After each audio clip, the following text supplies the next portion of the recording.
ang inyong ikakaso na impeachment? Bakit may final determination na ba ang COA? Can you file a case of impeachment on a mere observation? Bakit ngayon kinukonek, ang CIF corruption, ay ang CIF binulsa niya? Ang tanong ko, asan ang prepa nyo? Okay, fishing expedition ito ng AOM? Huwag naman nating lokohin ang taong bayan. Hindi ang AOM ang basis ng impeachment. Kasi ano yan? Anong betrayal of public trust yan? Seriously, ganun ang gusto nyong gawin after 16 months, 17 months of this administration? Nasa impeachment na kayo? Itong pagpaplanong ito, again, sinasabi ko, nanggaling yan sa mataas. Hindi basta-basta ang impeachment pwedeng mangyari basta-basta. Kung may mga issue na tulad na lamang dyan po sa Kamara, Ma'am Malu, dahil yun yung issue tungkol sa pagpapatalsik, di ba? Kay Vice President Sara Duterte.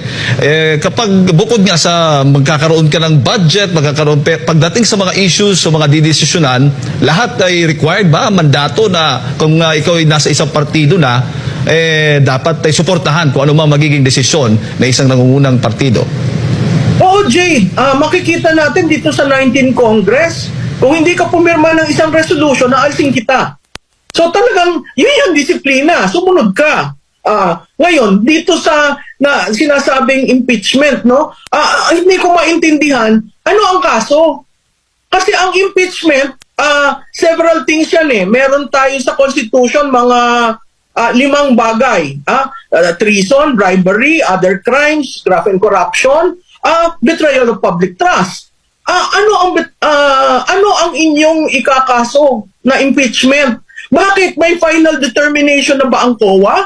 Alam mo, ang ginugulo kasi nila sa publiko, una, ano ba ang AOM? Ang tinatawag na AOM, Audit Observation Memo. Observation. Can you file a case of impeachment on a mere observation? Ano ba ang proseso? Dapat alam yan ng ating mambabatas dahil yung audit code matagal na yung pinaplanong amendahan o i-repeal dahil nga medyo hindi na akma sa panahon. Titingnan natin, 2 bagay. Ang Joint Resolution number 2015-1 ay yun ay ukol sa Confidential and Intelligence Fund. Ang sabi doon, confidential. Siguro, kahit basic English, anong gagawin ni Vice Presidente? Ilalabas niya yun? Confidential nga. You will be going against the laws of the land, the rules of COA. Hindi niya yun pwede. Joint circular yun ng ilang ahensya.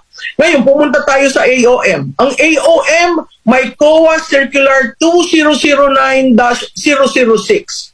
Klarado doon ang AOM is an observation on the deficiencies. Pagkukulang sa audit na required ang ahensya na sumagot o mag-submit ng mga dokumento or information na kailangan. So, si Vice Presidente, bibigyan ng COA ng AOM, sasagutin yun ni Vice Presidente. Please take note ang AOM is preliminary, hindi siya conclusive, hindi siya audit, hindi siya desisyon ng COA. It's an observation na kailangan sagutin ng ahensya. So, klarado yun. Saan? Bakit ngayon kinukonek? Ang CIF corruption, ay ang CIF binulsa niya. Doon sa mga naghahaing sa Supreme Court at dito sa sinasabi nilang impeachment, ang tanong ko, asan ang prepa nyo? Okay, fishing expedition ito ng AOM. Ang AOM, babalik tayo, Audit Observation Memo, hindi siya audit decision.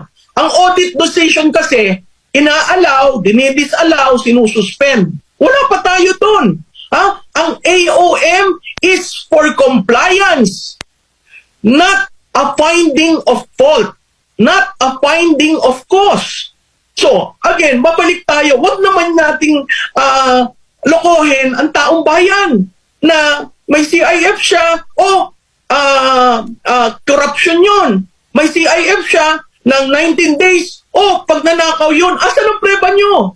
Kung babasahin mo ang Supreme Court cases, yung isa, unconstitutional daw ang CIF. Alam mo, ang sagot dyan, pumunta kayo sa Kongreso, panukalang batas. Sige, pinasa nyo sa unconstitutional na dapat ibalik. Saan ka nakakakita ng isang petition na ibabalik mo ang pondo ng bayan na na-approve sa GAA? Di ba ang General Appropriations Act batas? Klaro yun. So hindi ko maintindihan yung unang petition. Yung pangalawang petition, minamandate ng mga nag-file na bigyan ng kopya. Di ba? Sinabi nila, oy Kongreso, oy BP, oy COA, pahingi kami ng kopya ng inyong audit findings. Again, iba ang AOM sa audit findings. Ang audit findings at the end of the year, ang AOM proseso na, ito yung sinabit ng documentary. Sa tingin namin, ito kulang. Pwede ba yung punan? At kung minsan, lahat ng AOM, ilang beses na ako nakakita niyan, both sa local at sa national, napupunan kasi may liquidation, may explanation na kailangang sabihin, may justification. Pero hindi ang AOM ang basis ng impeachment. Kasi ano yan? Anong betrayal of public trust yan? Kasi doon ko lang yan nakikita. Kung sinabi nila, graft and corruption, you have to prove that. Di ba? You have to prove that. Saan ang basihan nyo? So, ako, nalulungkot ako kasi na yung CIF na pwede namang ma-explain, hindi lang si Vice President ang mag-explain yan, si COA, kasi confidential nga. No? Ngayon, kung ang nature, kung kunyari, itong pagpasa ng GAA, sa 2024, inamend sa special provision ng GAA ang pwedeng gawin yun ng Kongreso. Pero hindi ko rin, it's very early to file for an impeachment. Ngayon, ang pinagsasabi, tatlong bagay kasi ang impeachment. Ang isa, filed ng isang miyembro ng House of Representatives. Ang pangalawa, filed by citizens and endorsed by a member of Congress. At ang pangatlo, yung tinatawag nating fast break, 1/3, dadalhin na sa Senado. Seriously, ganun ang gusto nyong gawin after 16 months, 17 months of this administration? Nasa impeachment na kayo? So siguro ang tanungin natin, yung mga nagpaplano nito. At itong pagpaplanong ito, again, sinasabi ko, nanggaling yan sa mataas. Hindi basta-basta ang impeachment pwedeng mangyari basta-basta. So, kailangan nating maging mamatsyag at intindihin, ano ba ang AOM? Ang AOM ba basihan ng impeachment o ang audit report? Na ang audit report ay lumalabas end of the year. So, may proseso po under the audit code of the country. May proseso yan. Hindi ho tayo nasa gitna ng proseso, magpa-file ka kaagad ng impeachment. Ano ang inyong... Thank you for watching Heart Neil TV channel. Please subscribe my YouTube channel. Follow, like, comment and share.